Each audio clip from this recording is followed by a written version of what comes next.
Hallo und einen wunderschönen guten Morgen aus Tokio. Aber nicht mehr lange, denn für mich geht es jetzt erstmal gleich nach Shinagawa zum Bahnhof, ab in Shinkansen seit sehr langer Zeit und dann geht es direkt ab in die Aichi-Präfektur nach Nagoya, aber nicht lange, denn dort treffe ich auf die Lena und dann geht es für uns beide ab in die Gifu-Präfektur nach Gero Onsen und ich bin schon wahnsinnig gespannt drauf, was uns alles erwarten wird.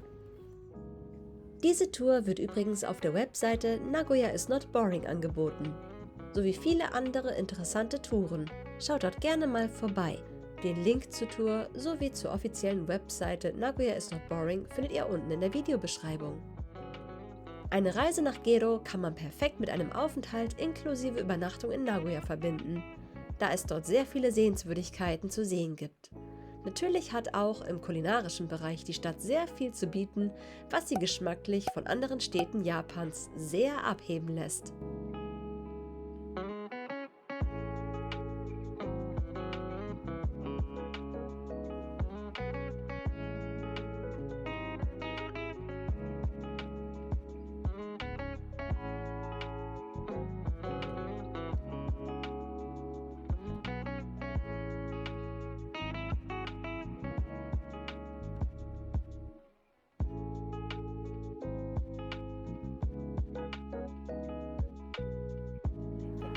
So, wir sind da, nach genau 2 Stunden von Nagoya aus in Gero Onsen. Für mich tatsächlich auch das allererste Mal. Eigentlich sehr verwunderlich, weil ich eigentlich Onsen sehr, sehr gerne mag. Laut der Edo-Zeit ist dieser Onsenort sehr bekannt und zählt zu den 3 beliebtesten und qualitativ hochwertigsten Onsenorten, neben Arima Onsen und Kusatsu.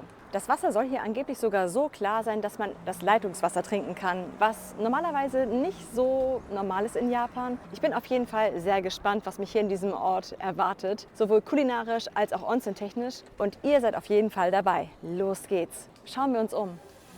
So, nach diesen 2 Stunden im Zug haben wir jetzt so dermaßen Hunger und befinden uns nämlich gerade im Restaurant Yamaneko, ziemlich nah am Fluss. Ich war eben schon draußen und es ist einfach wunderschön, aber gut, wir werden nachher ein bisschen mehr von diesem schönen Örtchen sehen. Und ich habe mich für Amago Karaage entschieden und ich bin schon sehr gespannt, wie es schmeckt.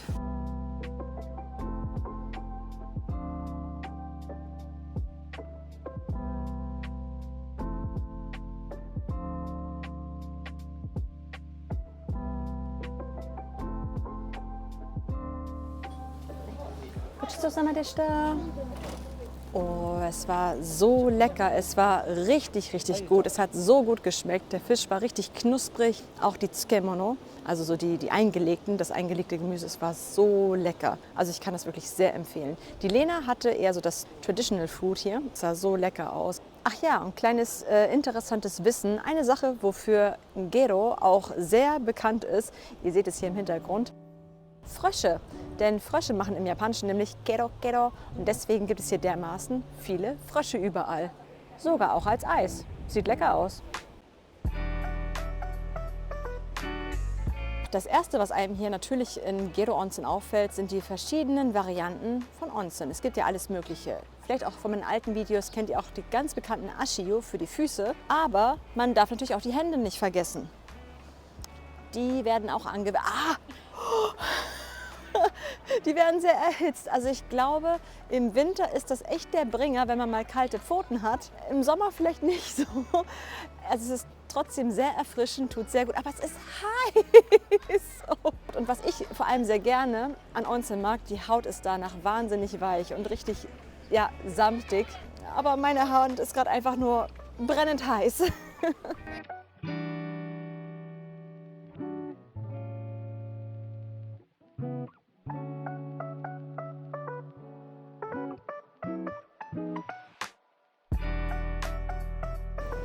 Was hast du entdeckt? Die Wegbeschreibung hat nicht nur eine Meterangabe, sondern eine Kalorienangabe.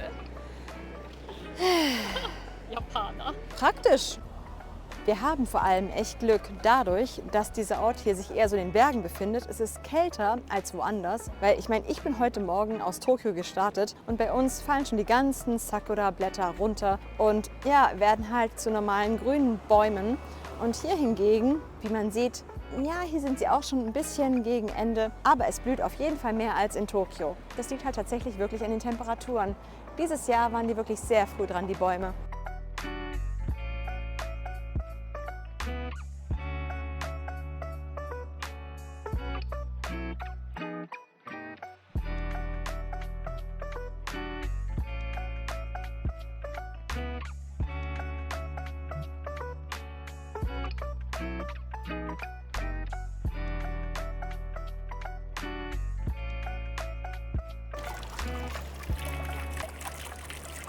Okay, hier ist es aber wieder heiß.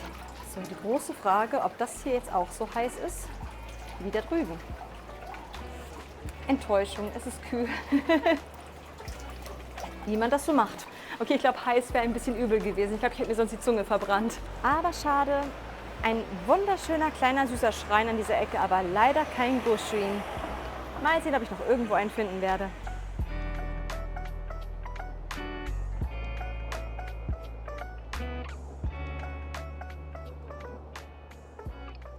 So, jetzt sind wir hier an einem wahnsinnig kunterbunten Ort, Lena. Ja. Und irgendwie haben die alle keine Gesichter. Ja, das sind alles kleine Sarubobo.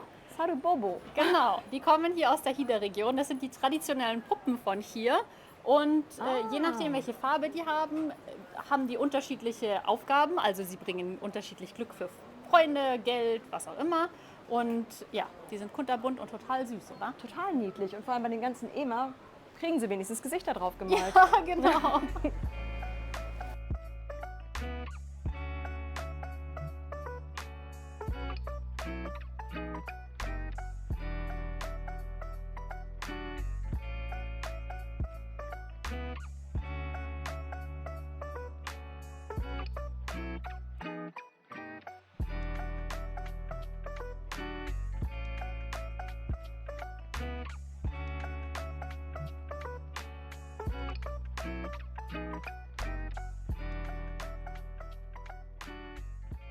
Und jetzt wird es sportlich bei uns. Wir laufen gerade Treppen hoch. Man sieht hier eine wunderschöne Landschaft. Aber die Treppen gehen noch ein bisschen weiter hoch zu einem Tempel, der nämlich Onsenji heißt. Also wenn es da oben keinen schönen Ausblick gibt, dann weiß ich auch nicht. Also das ist jetzt schon wirklich Sport nach dem Essen. Aber sehr schön, wie ihr hinten sehen könnt. Wunderschön. Noch ein Stück, noch ein Stück. Ah, schön ist das hier. Und sie haben Go-Shrine. Perfekt. Ich habe mein Go-Shrine-Schuh extra eingepackt. In der Hoffnung, wieder mal ein bisschen Go-Shrine sammeln zu können.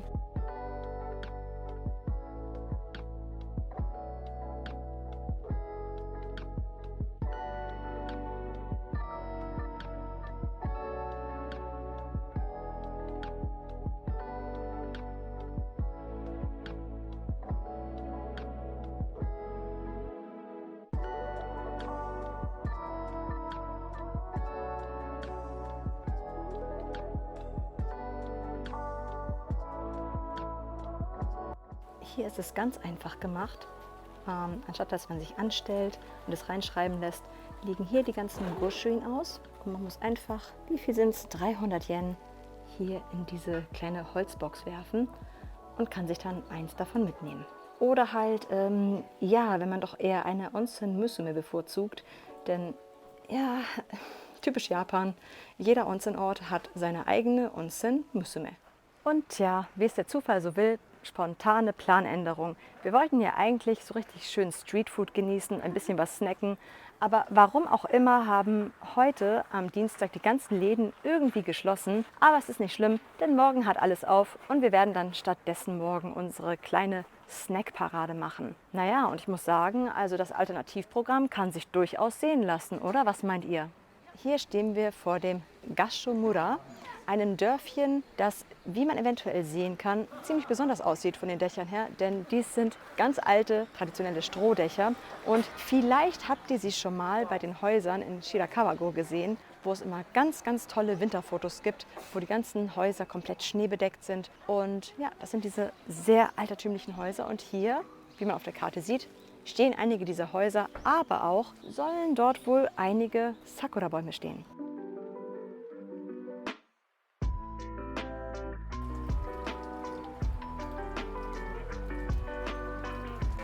Das Dörfchen ist sehr schön aufgebaut. Es gibt kleine Häuser, in die man reingehen kann.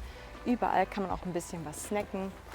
Und eben auch in diesem einen Haus mit den vielen Hinamatsuri-Figuren, mit den vielen Tonfiguren, gibt es auch immer wieder drin was zu sehen. Und hier, also gerade hört man sie nicht schreien, die Leute, aber es gibt hier auch eine lange Rutsche, auf der man für 100 Yen einmal runterrutschen kann. Aber ich sag euch, also die Aussicht von hier oben ist einfach nur atemberaubend, wirklich. Ein total hübsches kleines Dörflein irgendwo im Nirgendwo. Und hier ganz oben, umringt von vielen Blumen und der ewig langen Rutsche, steht hier dieses nette Teehaus, in dem man ein bisschen verschnaufen kann, nachdem man hier so sportlich hochgestiegen ist. Also wir haben es heute wirklich sehr, sehr sportlich drauf und haben uns eine kleine Pause verdient.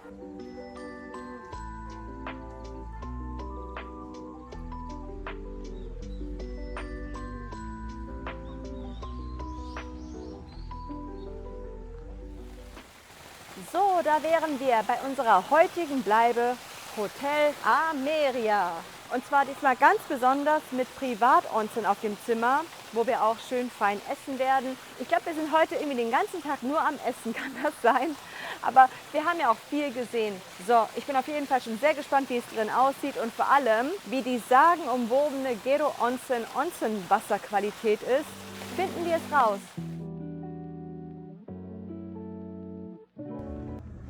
Hier wären wir bei der großen Auswahl vieler schöner Yukata.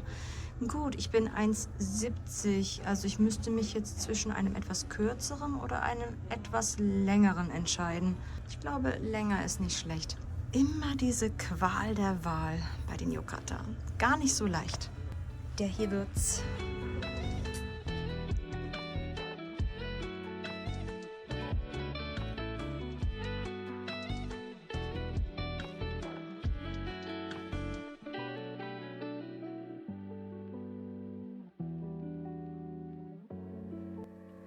So, herzlich willkommen, meine Damen und Herren, zur heutigen Roomtour. Das hier ist unser Zimmer, wie man sehen kann. Ich glaube, ich muss sogar auf Weitwinkel machen. Das ist ein Zimmer der Superlative. Was hier in diesem Zimmer sehr besonders ist, es geht nach oben. Es hat 2 Stockwerke und das habe ich tatsächlich auch noch nie so gehabt.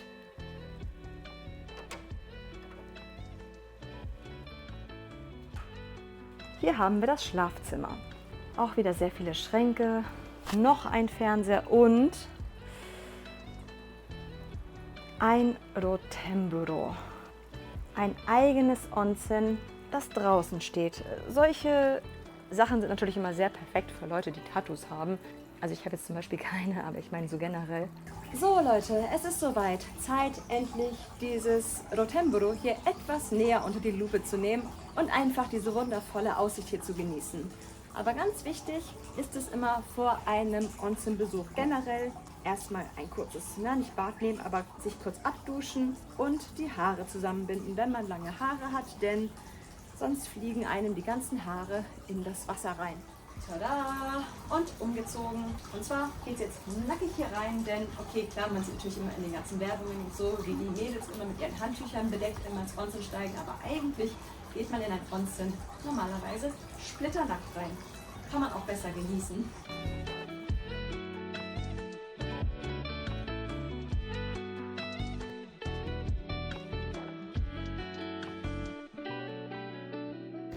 So, und umgezogen im Yukata, wie es sich gehört. Und wir sind jetzt auf dem Weg zum Restaurant des Hotels und werden dort dinieren.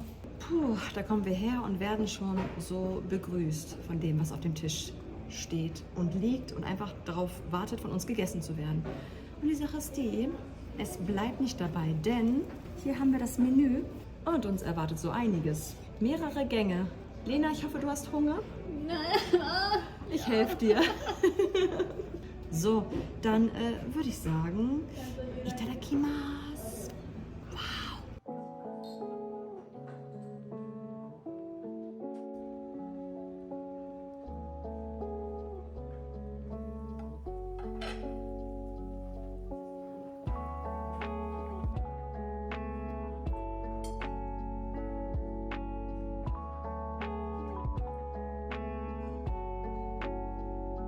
Wir sind satt, wir sind voll.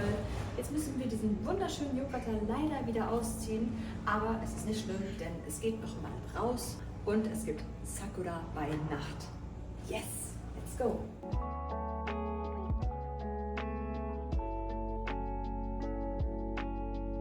So, da wären wir beim großen, wirklich literally großen Sakura Light Up. Wir sind eben mit dem Taxi ungefähr 20 Minuten hierher gefahren zu diesem Baum. Man kann auch mit dem Zug hierher fahren. Das nenne ich doch einfach mal imposant, oder? Wirklich eine ganz besondere Sakura Illumination.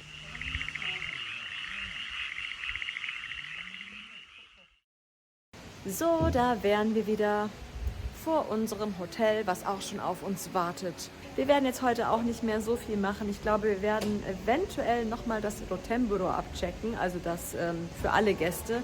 Eventuell nochmal in das andere Onsen oder nochmal in unser eigenes oder ob wir einfach nur einschlafen werden. Auf jeden Fall ist für heute erstmal Schluss. Es ist jetzt ungefähr, ich glaube 8:30 Uhr. Es war ein voller Tag. Ich habe sehr viel gesehen. Es war alles wunderschön und ich kann eigentlich gar nicht sagen, was mir am besten gefallen hat. Aber jetzt wird erstmal im Onsen entspannt. Das muss sein. Okay, wir haben es getan. Wir waren jetzt eben noch mal im Onsen und ich habe eben noch mal überlegt, ob ich ins Rotemburo hier auf dem Zimmer gehen soll. Aber ich glaube, ich will den Tag Revue passieren lassen und dann einfach nur schlafen und Kraft tanken für den morgigen Tag. Es war so großartig heute und ja, morgen geht's weiter, würde ich sagen. Also in diesem Sinne von mir schon mal eine gute Nacht und bis morgen beziehungsweise bis zum nächsten Video. Gute Nacht. Ciao.